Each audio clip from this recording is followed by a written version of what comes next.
Hey pirate fans around the world. This is Treasure of Lima, the Phantom Fortune. Still driving seekers. As Lima reeled, a convoy's sacred gold and jewels vanished. A mutinous crew whispered of an island vault. 2 centuries later, maps, myth, and modern tech still chase a fortune no one can prove or dismiss. Picture a capital city under strain, a harbor choked with rumor, and a cargo so dazzling that even its guardians could not agree on its true value. The tale promises a vanished colonial fortune, a captain accused of betraying crown and clergy, and an island said to swallow expeditions as easily as the sea swallows footprints in the surf. Tonight's story tracks the money, the maps, and the modern hunts. Calmly, clearly, and with receipts where they exist. The payoff is simple by the end. The strongest clues will be separated from the sweetest legends, and the listener will have a clean sense of what might still wait in the Pacific night. Before you get comfortable, take a moment to like the video and subscribe, but only if you really enjoy and want to fall asleep with pirate stories whenever you want. The legend called the Treasure of Lima lives at the intersection of wealth and wonder. In its most common telling, it includes church plate, the heavy gold and silver that once flashed under cathedral light, royal gifts sent across oceans to celebrate a colony's faith, bullion refined into neat stackable bars, and jewels mounted in sacred effigy. Quick fact: in the early 19th century, church plate could mean chalices, monstrances, candlesticks, and 100 smaller ornaments, not just stacked ingots. This isn't a single chest lifted with a grunt and a cheer. This is a shipment that would have filled a ship's waist with wooden crates, padded with wool or straw, tallied by nervous clerks who counted by weight, not by gleam. Why it matters now is half arithmetic, half emotion. Arithmetic first. Gold has a market price that rises and falls, silver the same, and gems rise even more when cut, mounted, and given a story. Emotion next. People remember what was blessed, what was hoisted on feast days, what was kissed by generations who believed. When rumor says such things were seized for safety and then lost, it combines anxiety about war with the magnet of the sacred. That blend multiplies attention. The alleged value swells with each retelling, not because someone adds more crates, but because modern ears add more zeros. A listener can picture a glittering statue of the Virgin set with emeralds. A historian will ask, which statue recorded where, weighed how much? Legend, contested, attested labels will keep this journey grounded. It helps to step into the present tense. Documentary crews pitch tents where mosquitoes rule. Private expeditions charter ships, brief divers, and check barometers. Governments put signatures on permits and flags on beaches to mark protected ground. Park rangers carry both maps and patience. In this moment, somewhere someone is tracing a line across a chart from Lima to a small green dot, convinced that technology will finally end an old argument. The hook of the Treasure of Lima then is not simply a vault of gold imagined beneath roots and lava. The hook is that the story stays plausible while refusing to resolve, like a door that never quite closes. Let's take it step by step. The backdrop is the crisis in Peru, around 1820 and 1821. Armies marched, a new political future pressed hard against the old. Royalists, faced with shifting control and short horizons, thought like managers in a house on fire. Move the valuables, keep them safe, wait for the flames to settle. Ports matter in such moments. Callao, the harbor for Lima, had warehouses, cannon, and officials who understood both the ledger and the sword. When towns change hands, assets move, some by decree, some in panic, some in secrecy. That churn creates a stage where honest convoys and illicit plans share the same corridors. Attested records show valuables were transferred out of threatened cities in this period for safekeeping. Contested, the exact composition and weight of any single shipment, later called the Treasure of Lima. A transport decision sets this entire legend in motion. The tale tells of selecting a ship that could pass as neutral, putting the cargo on board, and sending it seaward under escort. If true, that choice opened more doors than it closed. Neutral flags could slip where warships hesitated. But they also placed a fortune in the hands of a captain and crew, who were loyal to pay and opportunity more than to crown or clergy. A convoy in theory and in paper becomes, in practice, a set of human hearts prone to fear, greed, and sudden bargains. Now the core of the story. The vessel most often named is the Mary Dear. The narrative paints its captain, its officers, and the guards placed aboard. The next scene is mutiny. The crew turns, the guards are murdered, and the cargo is diverted. The whispers say that the ship paused at a remote Pacific island, a place lush, volcanic, and ringed with anchorages that look made for hiding, to bury the crates and mark the spot. Legend puts a dagger in the sand and a promise in the air. But every strong legend carries a counterweight. What happened next is told in a tangle. Capture accounts say the mutineers were taken, executions followed, and a survivor promised to lead authorities back to the cache. But even those accounts conflict on names, dates, and the one thing everyone craves, the exact island. Myth check. Mary Dear mutiny, an island cache. Legend with contested details. Executions of mutineers in connection with a treasure theft, attested in multiple retellings, but the documentary paper trail is thin and uneven. A careful listener notes that confession stories often bloom after the rope tightens. "I can lead you to it" is the oldest currency desperate men ever offered. What was allegedly aboard? Here, the imagination loves to sprint, while the historian insists on walking. The lists are familiar: altarpieces, gem-laden statues, bars of gold and silver, reliquaries set with small brilliant stones, bags of coins bearing royal effigies. Which of these are theatrical and which plausible? Plausible. A high-value church shipment including chalices, candlesticks, processional crosses, and bullion. Plausible. Reliquaries and jewels listed on ecclesiastical inventories. Theatrical. Perfectly preserved life-size golden statues casually crated like firewood. Heads up on this.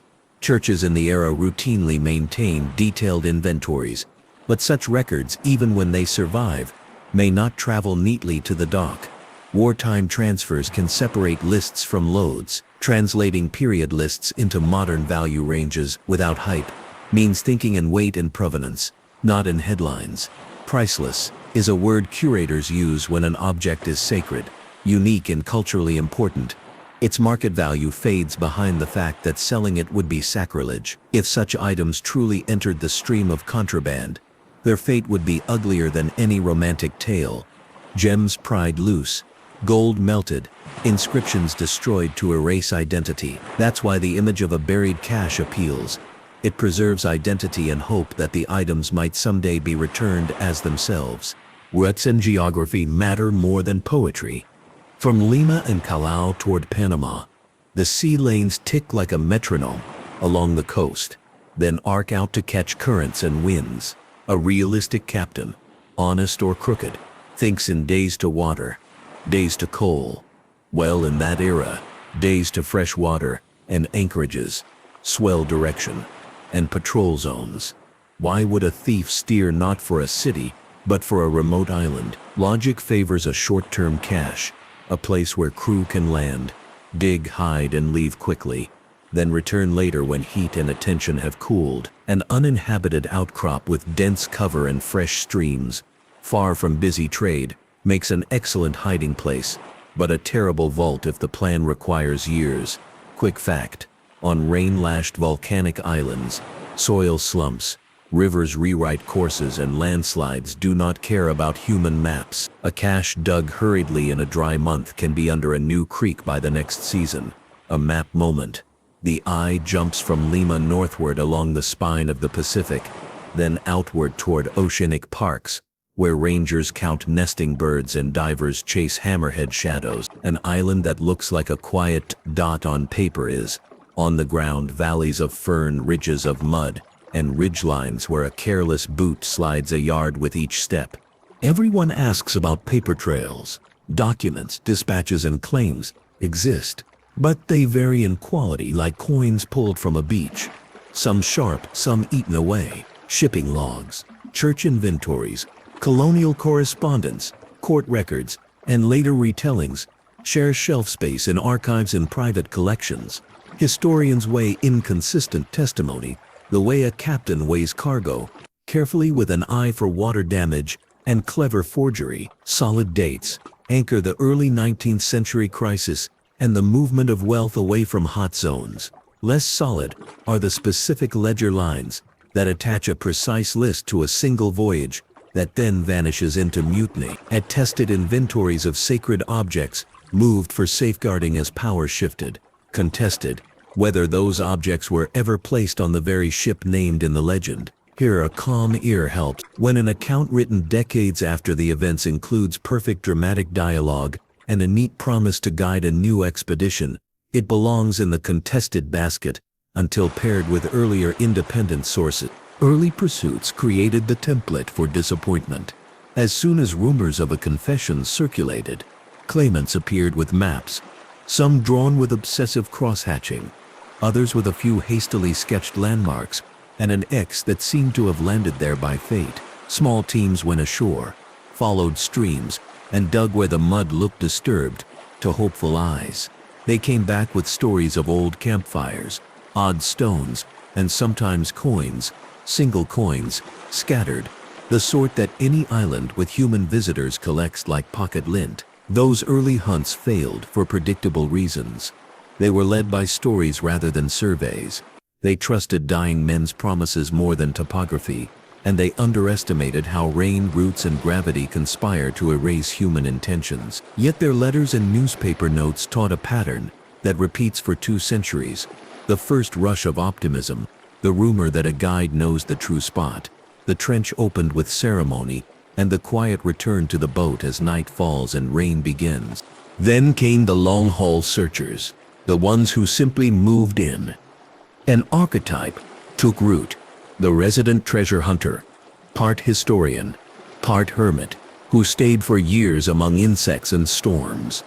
Such figures mapped more than they dug. They learned the terrain like a farmer learns a field, where the morning mists hang, where wild pigs root up soil, where a decades-old landslide left a scar and a hidden pocket.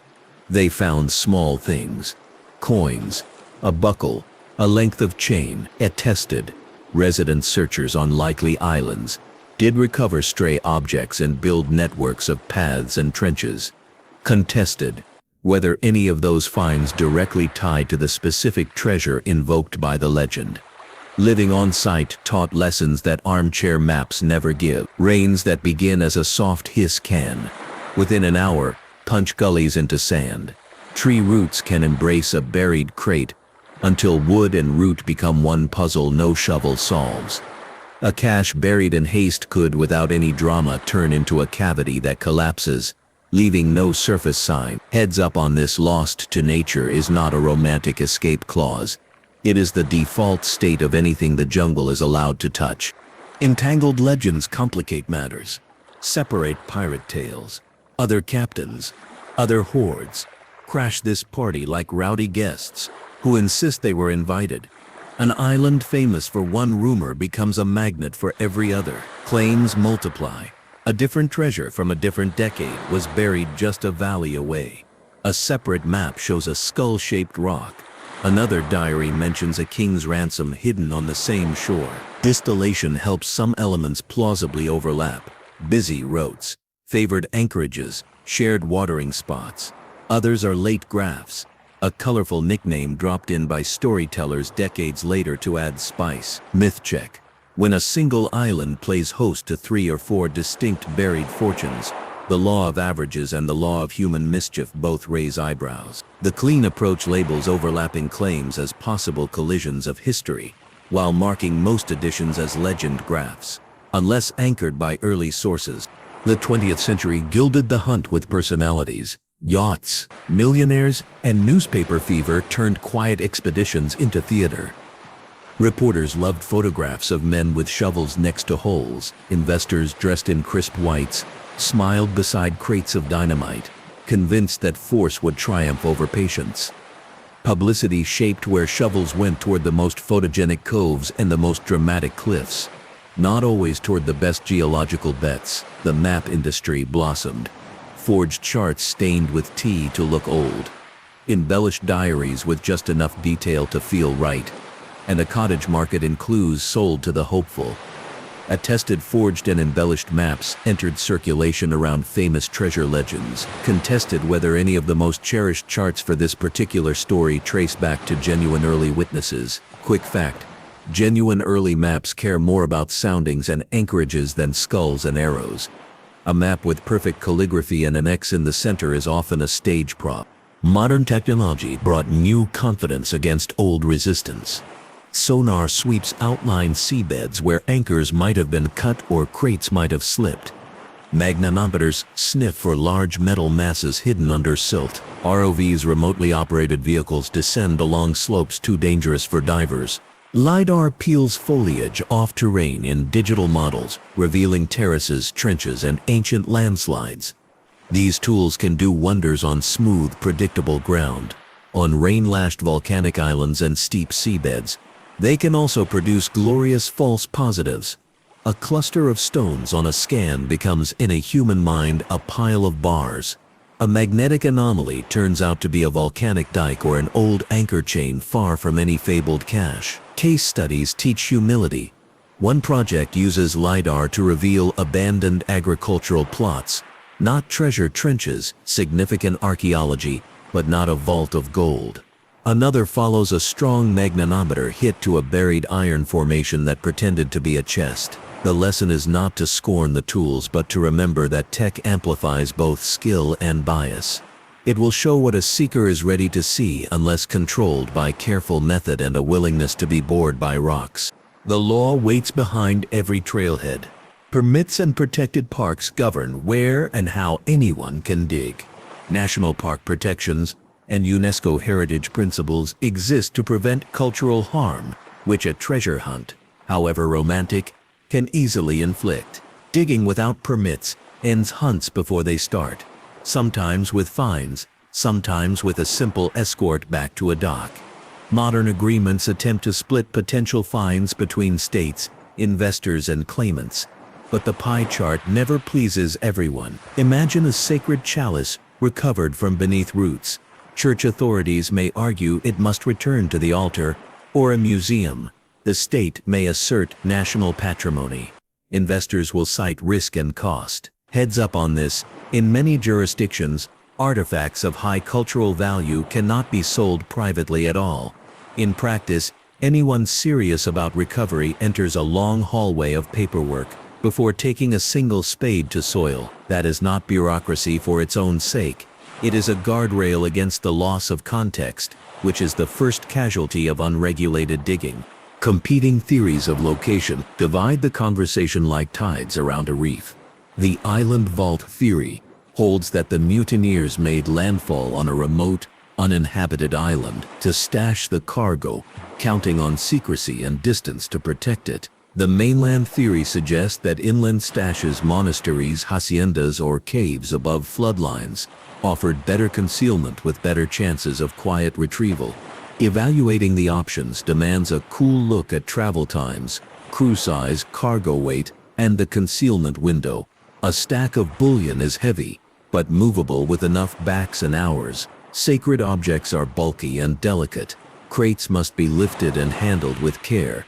If the mutiny occurred far from the mainland, an island stop was not just plausible, but necessary for rest and water. If time windows were short and patrols likely, an inland trek may have been prohibitively slow and conspicuous. The rank ordering that emerges for many analysts is simple: short-term island cache for heat relief, then a plan to move selected items later to safer, more permanent ground. Plans break, weather intervenes, confidants die. A good plan can freeze into a forever secret when one piece fails. Counting the fortune turns romance into arithmetic. How heavy would the whole be? A single gold bar in that era could weigh around a dozen troy pounds or more. But bars varied. A crate might carry several dozen. Multiply by many crates and add silver, which is less dense than gold but often present in larger bulk. Add the mass of candlesticks and chalices. Hollow, yes, but not weightless. Now add the awkward volume of gem-laden effigies, which cannot be stacked like bricks. A rough conservative estimate places the entire shipment as far beyond what a handful of men could move in a single landing party. That means trips. Trips mean time. Time invites patrols and betrayal. A realistic timeline for hiding even a portion of it runs into many hours and likely multiple nights, even for a disciplined crew using leverage, sleds or improvised rollers. The window between mutiny and capture, if the capture tales are true, squeezes those hours further. This arithmetic does not kill the legend. It clarifies its possible shapes. If anything was buried, it was likely the most transportable, the most valuable per pound, and the most identifiable as loot if left aboard. Jewels and select gold perhaps, more than cumbersome silver, unless more hands were involved than the neat stories admit. Culture and commerce swirl around the legend like gulls around a trawler. Tours point to coves with stories attached. Paperback adventures promise a final clue on the last page. Entrepreneurs sell authentic maps and secret diaries that look delicious in candlelight and dissolve under daylight scrutiny. Red flags in Too Perfect Discoveries are easy to memorize. If a find is announced with dramatic flourish but offers no verifiable coordinates, no peer-reviewed report, and no independent witnesses, caution is the ballast that keeps the mind upright. Famous hoaxes are not a stain on the dream. They are a reminder that hope is a commodity others will happily buy and sell. Earnest mistakes sit beside them. A pattern in the mud that looked carved but was just a root. A cache of coins that turned out to be from a shipwreck, unrelated to the legend. Inspiration and exploitation share a thin boundary when old stories meet modern appetites. Myth versus record deserves a clean comparison. On one side sit texts that confirm the era's upheaval, the movement of valuables for safekeeping, and the existence of convoys under pressure. On the other sit credible witnesses, captains, clerks, judges, whose assertions, if independent, would weave into a firm rope. Between them drift later storytellers who embroidered truth with color. Attested, Peru's 1820-1821 crisis generated real transfers of sacred and state wealth. Some shipments vanished from official view. Contested, specific serial links tying that wealth to one ship whose crew mutinied and buried an entire cathedral's worth of treasure on a particular island. Legend, any retelling that introduces dramatic tokens, a skull rock, a perfect map with a single tree, a curse that strikes searchers without documents, older than the storytellers themselves. The sober, most plausible narrative respects both parts. There likely was a wartime transfer. There may have been theft and concealment. A remote island makes genuine sense as a temporary cache. Some items may yet lie beneath earth or coral, and the missing proof is just believable enough to keep the chase alive. Safety, ethics, and the sea place the final frame. Storms rise fast. Cliffs crumble where they look solid. Snakes and insects carry dangers that ignore courage. And disease finds a foothold in any group that underestimates the climate. Untrained digs risk collapse, injury, and the loss of context that turns an artifact into a puzzle piece with its edges filed off. Ethical handling of sacred items, if found, would demand quiet, respect for descendant communities and church authorities, and the slow reconciliation of law and sentiment. A chalice is not simply a cup that happens to be made of gold. It is an object that held meaning over generations. The sea and the forest have long memories. The people connected to those objects do as well. If the treasure were found tomorrow, who would own it, and what would change? Legal pathways branch. Claims by the Peruvian state, claims by the church for sacred objects, claims by finders under contract, and international agreements governing cultural property. Museums would argue for stewardship to preserve and share. Private sale would shrink as a viable option, the more specific the object's identity. Diplomatic conversations would follow quickly, because treasure does not appear in a vacuum. It steps into a world of relationships and prior agreements. The legend itself would not die with discovery. It would simply change shape. The open question would turn into contested evidence, and every item brought to light would invite stories about how it traveled in the first place. Closing this arc returns to the hook. A wartime transfer, a mutiny, and a plausible island stop that grew into a century-spanning chase. The power of the treasure endures because parts of the story are verifiable, and the missing parts are just believable enough. Maps, myths, and modern instruments continue to circle the same green dots and shadowed coves. The sea keeps its own counsel, and so do the rainforests. The clear takeaway is steady. The treasure of Lima remains a phantom fortune, not because it is false, but because it sits exactly where fact and possibility touch. The final question goes to the viewer. Is the fortune more valuable as a mystery that funds dreams, or as artifacts locked behind glass, catalogued and quiet? The legend now opens wider, not to raise the volume, but to lower the heart rate and bring details into focus. The cargo, whether imagined in a single dreamlike chest or in the real geometry of crates and ledger lines, keeps returning for one reason. It sits where wealth and meaning overlap. A child can grasp that difference. Coins sparkle, but calluses and reliquaries carry stories that generations held close. When rumor says such objects moved under duress and then vanished, the mind does not chase price alone. It chases the feeling that something important slipped off the stage during a quick scene change and never returned for its bow. Quick fact: sacred art in the colonial Andes often married European metalsmithing with local artistry. That cultural fusion is part of what makes the imagined inventory feel singular rather than generic. In the background stands a real crisis. The years 1820 and 1821 in Peru brought the kind of pressure that turns plans to steam. Forces aligned for independence. The old authorities, suddenly counting days rather than decades, made practical choices. Move assets, hold strong points, negotiate where possible. A harbor like Callao was not just a map point. It was a pressure cooker, where clerks with good handwriting met soldiers with tired boots. That is the precise climate in which valuables change hands legitimately, hurriedly, or in the shadows. Myth check: valuables moved from Lima to Lao for safekeeping during the political shift. Attested: a single perfectly tallied shipment later called the Treasure of Lima, with a tidy theatrical manifest. Contested: a calm accounting begins there and refuses to sprint. Popular retellings give the vessel a name: the Mary Deer. Some narratives attach a captain's name as well, sketching a man caught between duty and sudden opportunity. In the script that most viewers have heard, guards came aboard, the hold filled with church plate and jewels, and a neutral flag promised safe passage, while cannons around the harbor glared at one another across the water. Then the hinge swings. A mutiny. Guards murdered.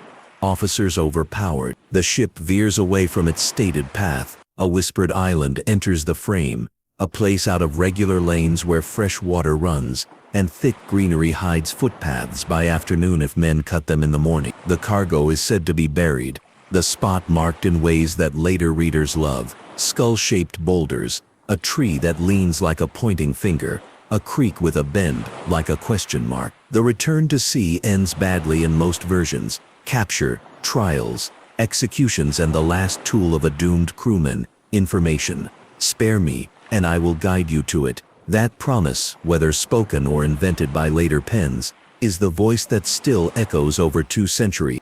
A map moment helps with the geometry. A ship clearing Callao and choosing not to face a gauntlet of ports might angle for the sweep of current and wind that lifts a hull northwest into open Pacific. Out there, small green islands punctuate an oceanic expanse, volcanic, rain-wrapped, hard to reach, easy to leave if a captain wants a quick cash and a quick departure. Some of these islands now wear the protections of national parks and marine reserves. On paper they look like dots. On the ground they are steep, grooved by water, and armored with roots. Trails that seem clear at dawn vanish under mist. and a day's honest work can be undone by a single night of heavy rain. The inventory. Always the inventory. Lists that have charmed listeners for decades mention everything from gemmed statues to neat stacks of bars. A measured approach separates what rings true from what rings theatrical, true to period. Altars worked in precious metals, processional crosses, candlesticks, chalices, reliquaries, and bullion in forms meant for counting and transport. Less likely in bulk.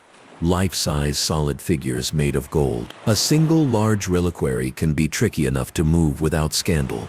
A towering effigy carved entirely of precious metal strains, both physics and parish budgets. Heads up on this. Even high-value sacred objects could be surprisingly light for their size, since hollow construction achieved grandeur without impossible weight. But a dozen crates of gold and silver plate still add up to back-breaking labor once the shouts end, and only shovels remain. Translating all of this into modern value requires restraint. People love numbers with many zeros. Headlines love them even more. Yet museums do not price meaning the way markets price metal. When curators say priceless, the word does not mean beyond calculation for auctioneers. It means not for sale, because it anchors identity. Viewers who picture a reliquary in a glass case do not imagine a bidding paddle. They imagine quiet. They imagine a label that tells a story. That response is why the legend feels different than a tale about loose coins alone. The treasure of Lima, in the imagination, is not merely spendable. It is returnable, restorable, and arguable. Those temperaments, spend, return, argue, shape the modern hunt as surely as any tide. Documents, dispatches, and claims are the skeleton under this legend's skin.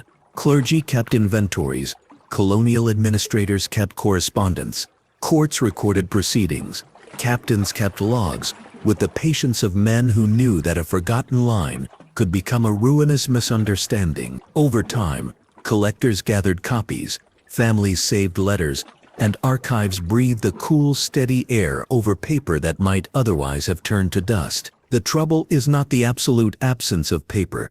It is the unevenness and the way late documents sometimes lean too perfectly toward the exciting version. The careful path through this forest of pages treats early dull entries like gold and late dramatic paragraphs like silver, still precious, but not as decisive. Myth check, early inventory evidence for objects protected during the crisis.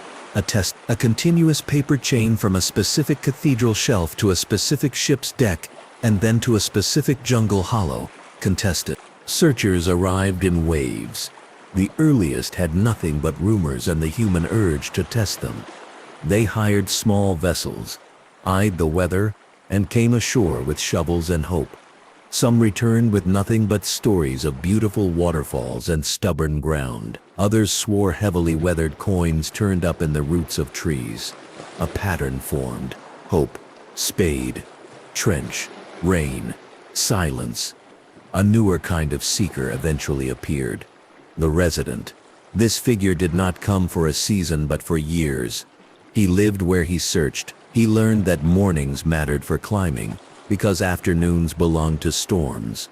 He learned where wind sounded different, because a ridge opened a gap small enough to funnel the air into a voice. He planted small gardens, built a hut that the next storm would rearrange, and wrote letters that grew from excited to steady to philosophical. One of these residents became a kind of emblem. He was not the first to imagine treasure under his boots, but he was the one willing to be patient enough to let the island teach him. Accounts say he secured permission from authorities for a kind of concession. He mapped, he dug, he endured. Over long years he found small objects, including coins whose dates and origins provide conversation, but not definitive proof.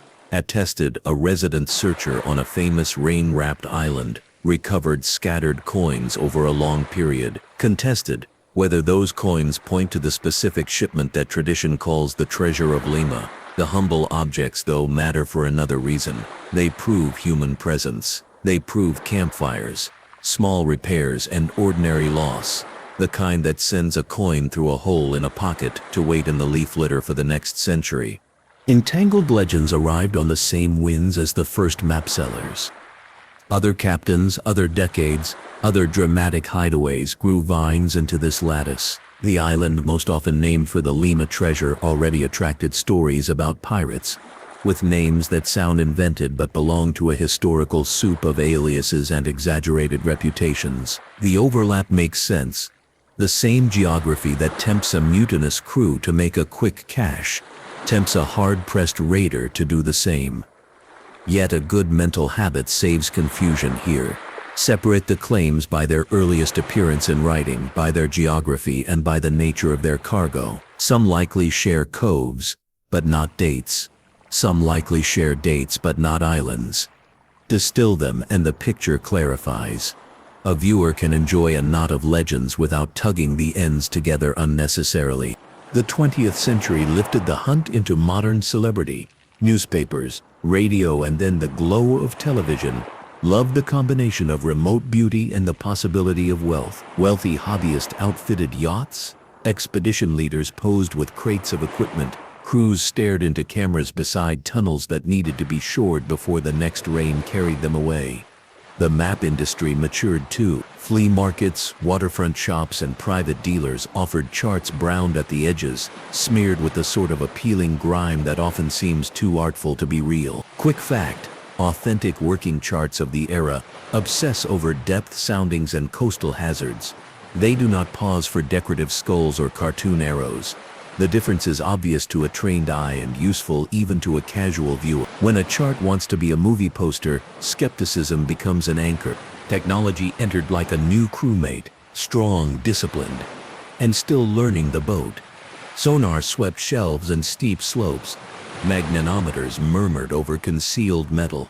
ROVs descended where divers could not safely go. LiDAR modeled the surface, subtracting foliage to reveal terraces, trenches, and the patient handwriting of landslides across decades. Each tool carries strengths and blind spots. On steep volcanic terrain, magnetometers sing to minerals that are not treasure at all. Sonar reads boulder fields like broken chests.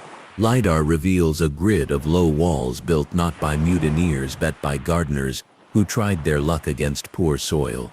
Case studies taught sobering lessons. One team pursued a magnetic anomaly that later proved to be a long natural seam in the rock, an honest geologic trick. Another drilled into a promising cavity that turned out to be the root ball of a fallen giant. Tech did not fail. Expectation did. That distinction keeps the conversation both hopeful and grounded. Law and permits define the playable board. Remote islands famous for biodiversity and cultural lore now carry layers of protection, national park status, marine reserve boundaries, even World Heritage distinctions that bring international eyes to local rules. This is not an obstacle course designed to stop romance. It is a framework to prevent damage. Digging without permission invites both legal trouble and the destruction of context. Context is more fragile than wood. It includes the exact depth at which an item lay, the soil around it, the pollen trapped nearby, the micro remains that tell a conservator what happened between the day something was buried and the day it was found.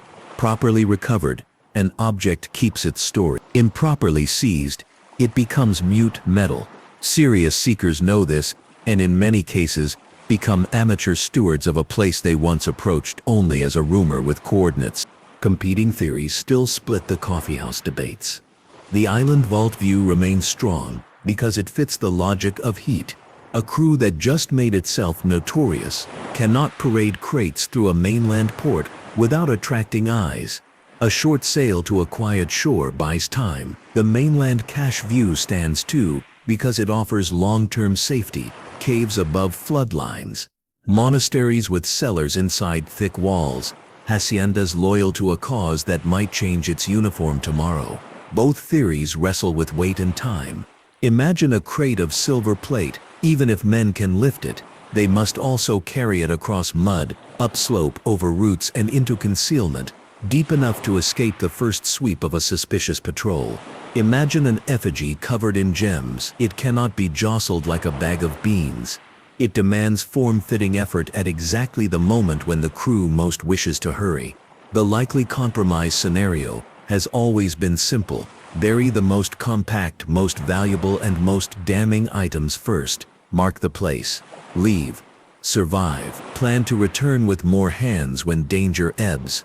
The world, however, does not always give second chances. Storms, patrols, disease, and ordinary mortality keep schedules no one sees from the deck.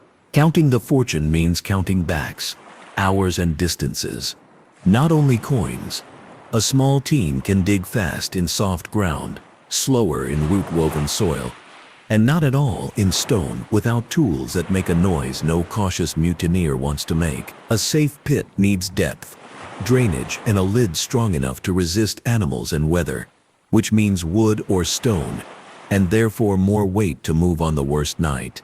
A realistic timeline for hiding even a fraction of a grand shipment runs to many hours and likely several nights. The window between mutiny and capture, if the capture accounts hold water, compresses those hours.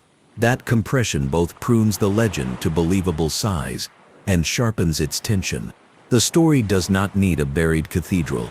It needs a buried selection. The more credible picture is a cache that made sense under pressure. Small, concentrated, and chosen by the hard math of survival. Culture and commerce will always circle such a tale.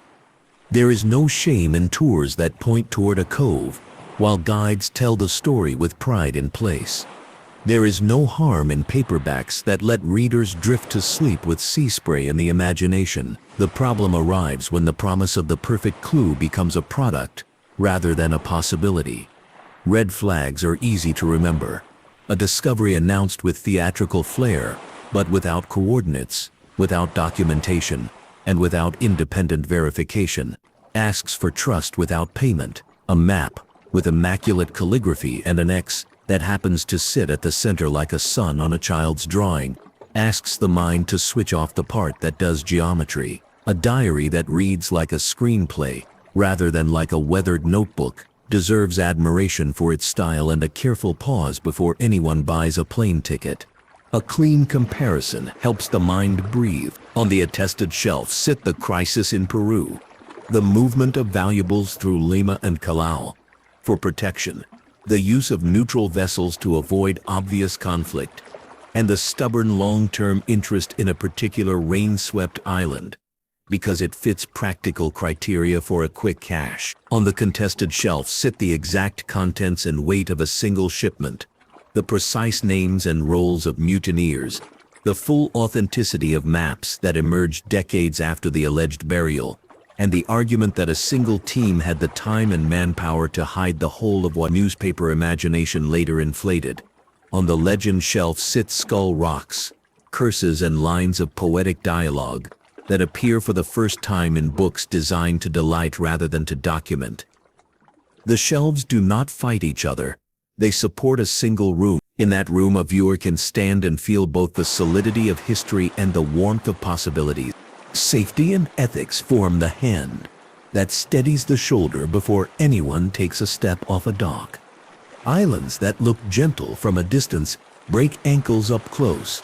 Cliffs shed stones without warning. Snakes and insects carry venom and illness without ceremony. The sea, on a good day, tolerates human plans. On a bad day, it ends them. Untrained digs kill, and trained digs sometimes do too, because geology prefers silence to instruction. The ethical part is as clear as the safety part. If sacred objects do exist beneath leaves and loam, they are not simply prizes. They are pieces of human life that once stood in places people loved and feared. Their treatment, if recovered, deserves the same gravity that their imagined hiding inspires. That principle is not an ornament to the story, it is the keel that keeps it upright. Imagine, for a moment, that a team tomorrow uncovers a cache that meets enough tests to be called authentic by serious people. The first change would be in the conversations, not in bank accounts. Who owns what emerges? The nation from which the objects came? The church that once used them? The state whose park preserved them? The investor group that paid for the expedition? International agreements exist to navigate those arguments, and none erase tension. Museums would make a case for stewardship and public access. Churches would remind listeners that some objects were never meant to be owned in the commercial sense at all. Governments would balance pride, law, and diplomatic goodwill. A quieter but profound change would ripple through scholarship. The treasure of Lima would move from hypothetical case study to provenance puzzle. Each item would ask a question the jungle could not answer. Where, exactly, did it begin its life, and how did it travel under duress? That is not the end of romance. It is the beginning of responsibility. Now the narrative turns the glass in the hand, so light hits different facets. The enduring pull of this legend comes from its balance. Too flimsy, and it would have crumbled. Too neat, and it would have resolved. Instead, it offers a hard core of history, wrapped in a mist of possibility. That is why it welcomes modern methods without being conquered by them. Sonar maps are beautiful. They do not guarantee epiphanies. Magnetometers hum with clues. They also hum with geology. LiDAR paints bare earth on screens. It cannot tell a mutineer's hand from a gardener's a century later. And yet, in each pass, tools give gifts. They eliminate squares on the grid. They replace maybe everywhere with not here. That subtraction, over time, is its own kind of discovery. A slow walk through the island theory's strongest points rewards patience. First, a remote, water-rich island offers concealment that does not require intricate human alliances on shore. Second, the time needed for a basic cache, hours, not weeks, fits the stress window after a mutiny. Third, the risk of talking mouths multiply in ports. On an island, the circle of knowledge is the circle of shovels. Fourth, return logistics are simple and perilous at once. Simple because the place is fixed and secret. Perilous because weather and surveillance erase certainty. Against those strengths, the island theory carries weaknesses. Heavy, bulky items may never have reached a secure depth before capture. Markers, trees, oddly shaped rocks change or deceive. A crew coming back months later can step into a valley and feel like strangers. A slow walk through mainland scenarios builds another set of strengths. A monastery sympathetic to a cause might secure sacred objects in cellars with thickness no spade can match. A hacienda with loyal labor could scatter crates among legitimate stores. Caves above floodlines hold steady temperatures and quiet dryness. Against those strengths, weak points appear. Moving bulky crates inland demands visible caravans or stealthy small parties making multiple trips. Both risky when authorities are attentive and neighbors gossip freely. A treasure becomes safer from nature but riskier from people. The most sober synthesis continues to favor a hybrid. An emergency cache offshore, a longer plan ashore for any faction that had the time and friends to attempt it. The human factor might be the most underrated part of the story. Greed drives many narratives, but exhaustion drives decisions. Mutiny, murder, and theft do not occur on crews that slept well and enjoyed simple days. They occur on decks where tempers and fears mixed for weeks. Men in that state bury what they can, not what a romantic novelist would have them bury. They think of water first, cover second, the sky third.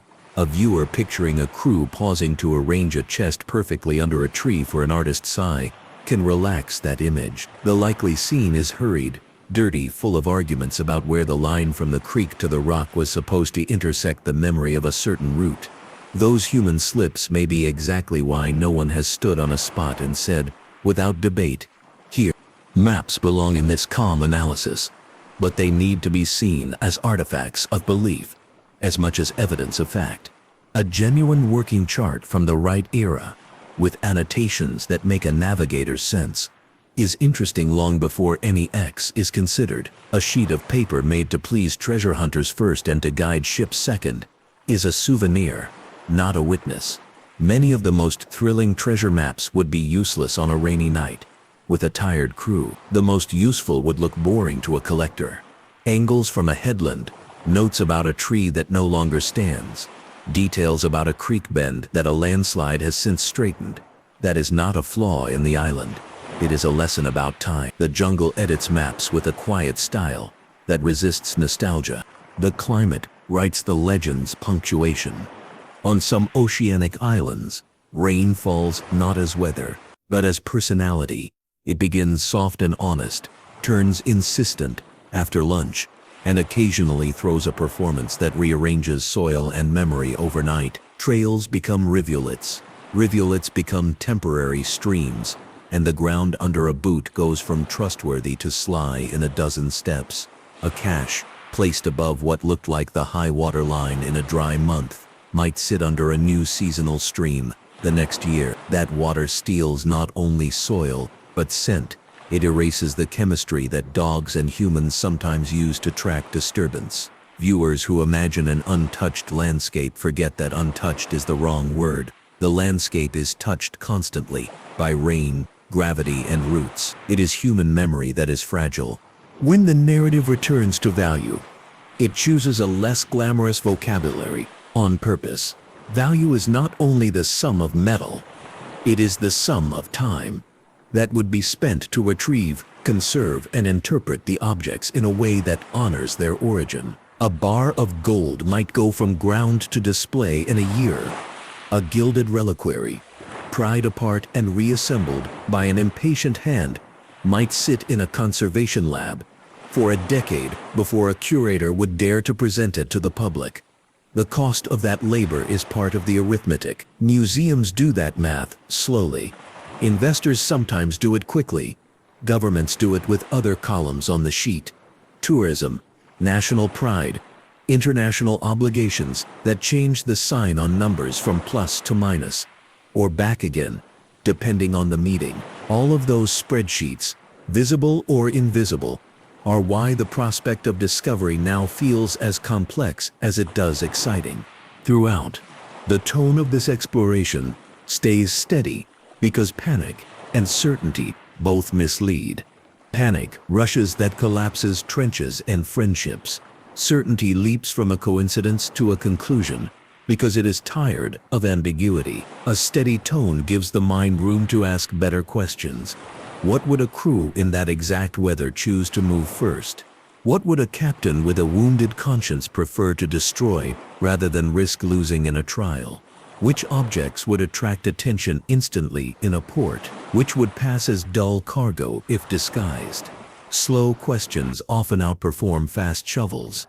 Now the story folds back to where it began, not to repeat itself, but to close its circles. A city in crisis hurried sacred and royal wealth into motion. A ship under a neutral flag offered what looked like safety. A crew found a different path. A remote island promised water and secrecy, and a cache there remains compatible with human behavior and geography. A paper trail confirms parts of that path. It does not draw an unbroken line through the jungle to a specific hollow. Early searchers established a rhythm of hope, effort, and quiet return. Long-term residents, more humble and more observant, contributed observations that shaped how maps are read today. Technology entered as a careful ally, increasing clarity without defeating complexity. Laws stood guard for culture and for land and sea. Theories divided into island and mainland, and a patient synthesis explained why both have adherents. The arithmetic of weight, hours, and risk trimmed romantic excess and made the most plausible picture more vivid, not less. If a viewer has held the legend gently this long, the final steps will feel familiar and still new. The treasure of Lima remains a phantom fortune, not because it lives only in fantasy, but because the lattice of fact around it is strong enough to hold the weight of imagination without snapping. The sea helps by erasing footprints. The rain helps by editing trails. Time helps by blurring names without dissolving motives. The legend's power is its half visibility. It shows enough to respect. It hides enough to compel. Closing means honoring both possible endings. If no cache is ever found, the story continues to pay for boats, documentaries, museum exhibits, and the schooling of minds that learn by chasing one mystery, how to handle others. If a cache is found, the story will shift from promise to argument. Lawyers, curators, diplomats, and parish councils will sit at tables, and the public will see not only the gold, but also the process by which culture decides what to do with gold. Either way, the legend endures because it has outgrown the single moment that started it. It has become a reflection on how humans treat objects that matter under pressure. The hook that opened this journey still holds. As Lima reeled, a convoy's sacred gold and jewels vanished. A mutinous crew whispered of an island vault. 2 centuries later, maps, myth, and modern tech still chase a fortune no one can prove or dismiss. The takeaway is as clear as sea air at dawn. The parts that can be verified keep the story tethered to Earth. The parts that remain plausible keep it airborne at the same time. That balance explains why so many gentle obsessions, historians with pencils, divers with patience, rangers with keys, and viewers with quiet evenings, continue to give this legend a long life. The final invitation turns the lens outward. The viewer knows by now that any resolution will be complicated, so the question stands calmly. Is the fortune more valuable as a mystery that funds dreams, field notes and careful maps, or as artifacts locked behind glass, catalogued and quiet, their meaning settled at last?